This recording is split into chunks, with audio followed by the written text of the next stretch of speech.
It is important to address inaccuracies and ensure correct information is passed on to future generations regarding electrical practices. Focusing on the idea that 3-wire cables were used for panel feeds, ranges, and dryer wiring due to a copper shortage during World War II, historical evidence suggests this is a myth. Domestic home construction was largely banned during World War II because of material shortages and manpower being diverted to the war effort. Furthermore, appliance manufacturing was also halted during the war, negating the need for wiring these devices. Significantly, the 1940 edition of the National Electrical Code, or NEC, permitted the use of 3-wire cables for panel feeds, ranges, and dryers. Since World War II began in late 1941, this electrical practice predated the conflict, debunking the wartime copper shortage theory. The addition of the 4th wire and the separation of the neutral ground at panels on the load side of the main occurred after World War II. This change was primarily motivated by safety concerns related to the grounding system and the proliferation of electronic devices.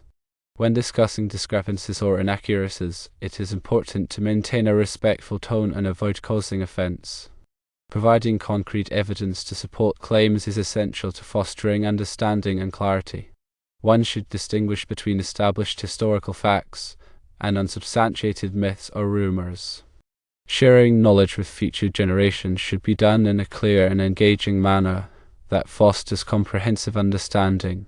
The NEC is a comprehensive document that outlines standards for electrical wiring and safety. Several articles within the NEC address grounding and bonding requirements. These sections aim to minimize electrical shock hazards and ensure a safe electrical system. The NEC is updated every 3 years to incorporate technological advancements and address emerging safety concerns. It is important for electricians and electrical professionals to stay current with the latest edition of the NEC to ensure their work complies with current safety standards. Grounding is a critical safety measure in electrical systems. It involves creating a low impedance path for fault current to return to the source, which facilitates the operation of overcurrent protective devices like circuit breakers or fuses.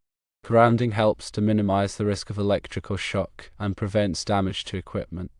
Bonding is also important and involves connecting non-current carrying metal parts of an electrical system to create an electrically conductive path. This minimizes voltage differences and provides a path for fault current. Grounding electrode systems are essential components of an electrical system, and they provide a connection to the earth. Common grounding electrodes include metal underground water pipes, ground rods, and ground rings. The size and type of grounding electrode depends on factors such as the size of the electrical system and soil conditions. Ground fault circuit interrupters, or GFCIs, are life-saving devices that protect people from electrical shock. GFCIs detect small imbalances in current flow and quickly disconnect power to the circuit. GFCIs are required in areas where there is a high risk of electrical shock, such as bathrooms, kitchens, and outdoor locations. Arc fault circuit interrupters, or RFCIs, protect against electrical fires caused by arc faults. Arc faults occur when there is an unintended electrical discharge between conductors. RFCIs detect arc faults and quickly disconnect power to the circuit, preventing fires. Surge protective devices, or SPDs, protect electronic equipment from voltage surges caused by lightning or other electrical disturbances. SPD divert excess voltage away from sensitive equipment, preventing damage. Electrical safety audits are a proactive way to identify potential hazards and ensure compliance with safety standards. Audits involve a thorough inspection of the electrical system and identification of any deficiencies. Regular electrical safety training is essential for electricians and other electrical professionals. Training should cover topics such as safe work practices, grounding and bonding, and the use of personal protective equipment. Lockout-tagout procedures are used to prevent accidental energization of equipment during maintenance or repair. These procedures involve disconnecting power to the equipment and placing locks and tags on the disconnect switch to prevent it from being turned on. Personal protective equipment, or PPE, such as rubber gloves, safety glasses, and insulated tools is used to protect workers from electrical hazards. Selecting and using the correct PPE is essential for ensuring worker safety. Electrical codes and standards are constantly evolving to address new technologies and emerging safety concerns. Staying up to date with the latest codes and standards is essential for ensuring safe electrical installations. The NEC provides specific requirements for wiring different types of appliances and equipment. These requirements are designed to ensure safety and prevent electrical hazards. For example, the NEC specifies the type of wiring, overcurrent protection, and grounding requirements for electric ranges, dryers, and other appliances. It is essential to follow the NEC requirements when wiring appliances to ensure a safe and code-compliant installation. When working with electrical systems, it is important to be aware of potential hazards such as electric shock, arc flash, and explosions. Taking precautions such as wearing appropriate PPE and following safe work practices can minimize the risk of injury. Electrical troubleshooting involves identifying and resolving problems in electrical systems. Common troubleshooting techniques include visual inspection, voltage testing, and continuity testing. A systematic approach to troubleshooting can help to quickly identify and resolve electrical problems. Electrical maintenance is essential for ensuring the safe and reliable operation of electrical systems. Regular maintenance tasks include inspecting wiring, tightening connections, and testing safety devices. Proper maintenance can prevent equipment failures and extend the life of the electrical system. Electrical safety is a shared responsibility. The electricians, electrical contractors, and homeowners all have a role to play in ensuring safe electrical installations. By following electrical codes, practicing safe work habits, and maintaining electrical systems properly, we can minimize the risk of electrical hazards. When working with electrical panels, it is important to maintain proper clearance distances. These clearances provide safe working space around the panel and allow for proper ventilation. The NEC specifies the minimum clearance distances required for electrical panels. Electrical boxes are used to protect wiring connections and provide a safe enclosure for electrical devices.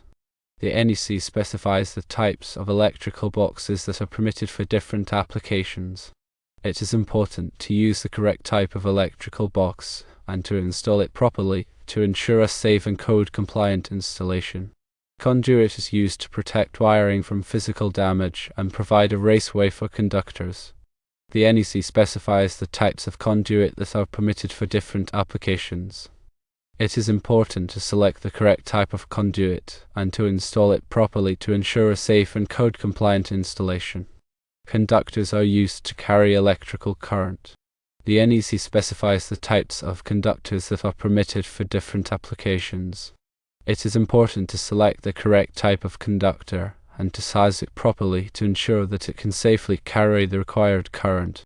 Overcurrent protection devices, such as circuit breakers and fuses, are used to protect electrical circuits from overloads and short circuits. The NEC specifies the types of overcurrent protection devices that are permitted for different applications.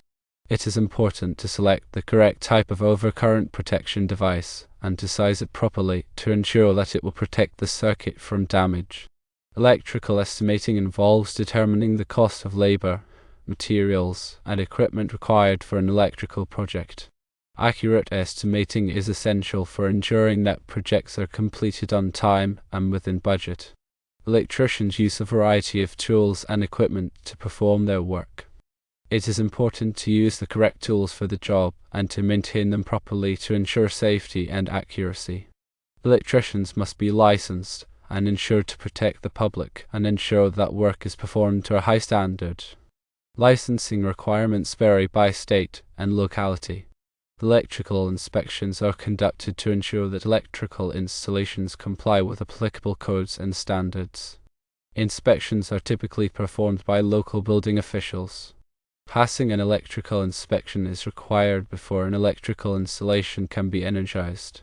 In conclusion, by dispelling myths and maintaining accuracy in electrical knowledge, future generations of electricians can benefit from a clearer understanding of electrical safety and practices. A thorough understanding of the NEC code granting principles and safety measures, combined with a commitment to ongoing education, will ensure a safer electrical environment for everyone. Let's not forget the importance of distinguishing between historical facts and unsubstantiated claims to promote a culture of accuracy and safety in the electrical field.